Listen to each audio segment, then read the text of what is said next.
listening to Count It Out with Mike and Tyler.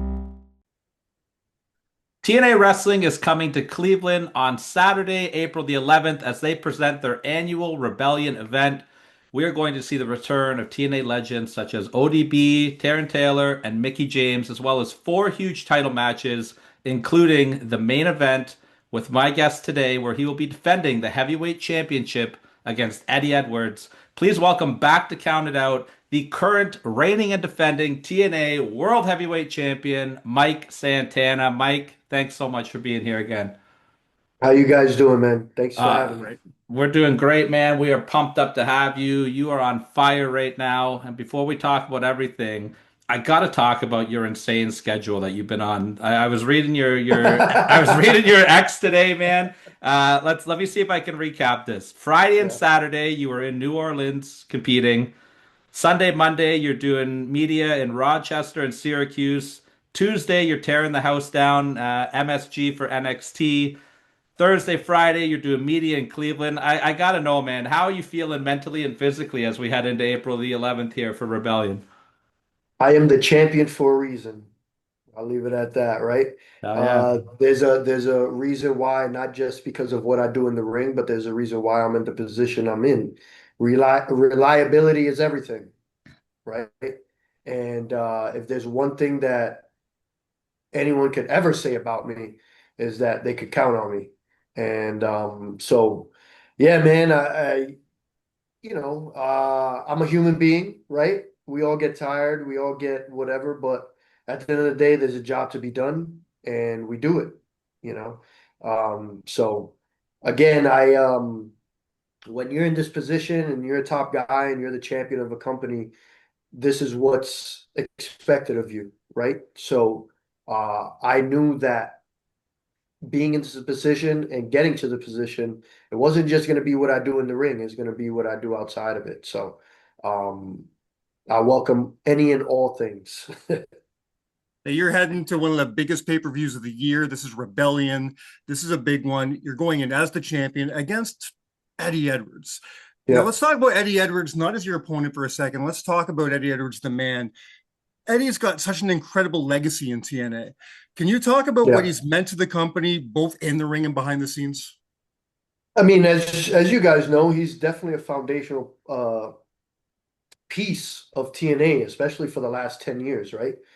He's been a constant there, and he's someone who's one of the locker room leaders and someone that a lot of people look up to and respect, and rightfully so. You know, he's put in the time, he's put in the work, and he is someone, as far as for me, he's someone that we have very similar paths. We both Mm, started as successful tag teams, broke off on our own, became successful single stars, and here we are, right? So, um, but yeah, as far as the man, he's aside from his system stuff, man, like he's definitely someone that is respected. He's admired by a lot of people, and he always puts TNA first. So yeah, Now, Mike, you've had fantastic success at the Rebellion event in the past. Let's start with just last year. You and Mustafa Ali had what was voted the TNA Match of the Year, your Falls Count Anywhere match. How did yeah. it feel to receive that award, and what are some of your memories looking back at that battle that you guys had? Oh man, it meant a lot, especially when you're recognized for stuff like that, man. It definitely means a lot. I had that, and I was voted wrestler of the year. So two great accomplishments, two great, recognitions. But as far as the match, man, it was definitely a heated one, especially with everything that we had gone through leading up to it, right? We told a great story, and he tried to come at me as far as like my sobriety and things like that. So it got very heated and very personal. So I think that's what the people saw in that match. It was a legit fight. We were coming at each other's throats nonstop, and neither one of us was going to let down, So um yeah, it definitely meant a lot to be recognized, and the match hurt like hell. So we both definitely came out of that match feeling very different. Uh, and but it's what it called for, and we keep pushing forward. And as far as Rebellion, even 2 years ago, man, like that's when I came back to TNA. So that event in general holds a special place with me. Well, even more special because I was lucky enough to be ringside at the very first Rebellion pay-per-view right here in Toronto, where you were the headliner. You were the main event in an incredible Full Metal Mayhem match. I Yeah, want to yeah. talk about how this leads into this year in a minute. But before we go there, can you explain to me that night, what it was like in that really cool building, that really cool match with Mhm. some legends, and how much did that match hurt? Oh man, that was us versus the OGs, right? That's it.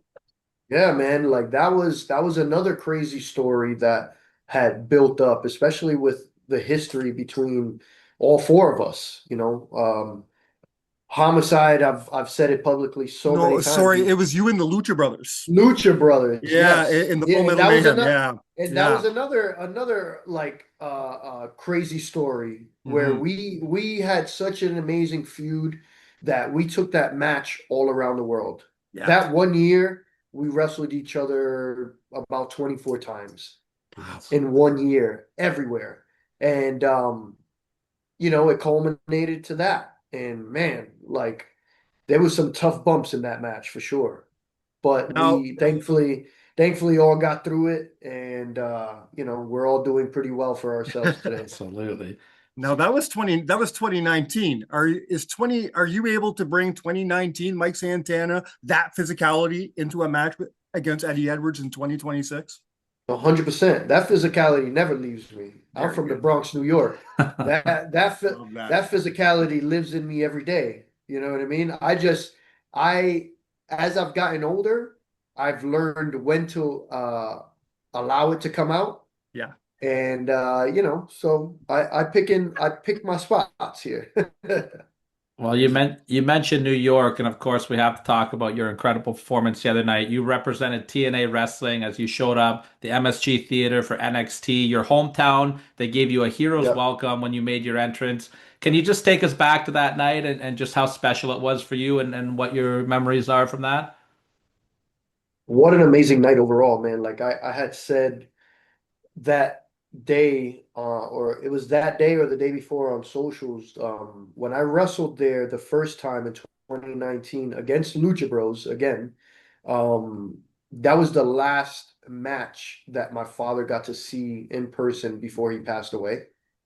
And so going into it this week, there was definitely a lot of emotions because that I don't know if you guys heard the voicemail that I've played on TNA where my father's talking to me. That voicemail was literally the day earlier in the day of that match Wow. at MSG. So yeah, I definitely walked in there with a lot of emotions, but ultimately I just had to come to the realization that he's got the best seat in the house now, you know. And he was right there with me the entire time, and just having that reaction, and like I said, that crowd, man, and just pro wrestling crowds in general, they've seen me grow up from a child. I started wrestling when I was 18, 19 years old. And these people, especially in New York, they've seen me grow up right in front of their eyes. So the fact that they got to see all this journey and see it at that moment and have that crowd react that way and be at the Garden for WWE, it was a huge deal. And representing TNA was even bigger. So um yeah, man, it was definitely a special night for sure. Absolutely. And another special night you had here was, of course, the debut on AMC. Now, the last time we had you on the show, you were preparing to challenge Frankie Kazarian for that. That ended up being a Yep. great night for you as well as you're holding the championship gold now. Can you just kind of take us through that day? The pressures of the first show being on AMC and then the feeling coming out of it as being the world heavyweight champion for a second time. Going into it, man, it was definitely nerve-wracking because um, even though I have been in these positions before, like I've been in the main events for, inaugural shows on other networks before. This was totally different. I was doing it on my own, one, and doing it representing an entire brand, you know, and there was a lot of nerves, there was a lot of excitement, just overall the feeling backstage was like the tension and the electricity. It was like I can't even explain it. Like you just had to be there to feel it, you know. And yeah, I remember feeling all these nerves until my music hit. When my music hit, I felt such a calm come through my body. Even, making my way through the audience and just getting all that energy from the crowd and all these things, my body was so calm because I was I was comfortable. I was in my element. I was in my zone and I was confident, like I've earned my way there. I belong there, so it was definitely a great feeling. And then going toe to toe with another pillar of TNA, a day one guy like Frankie Kazarian.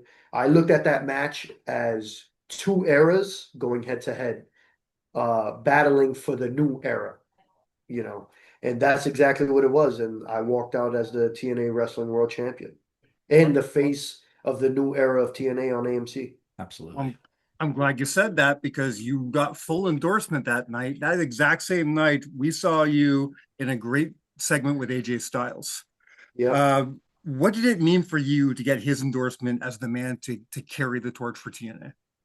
It was a huge deal. I've always said AJ Styles was someone that I've respected and admired my entire career. He's the guy who helped build and put TNA on the map.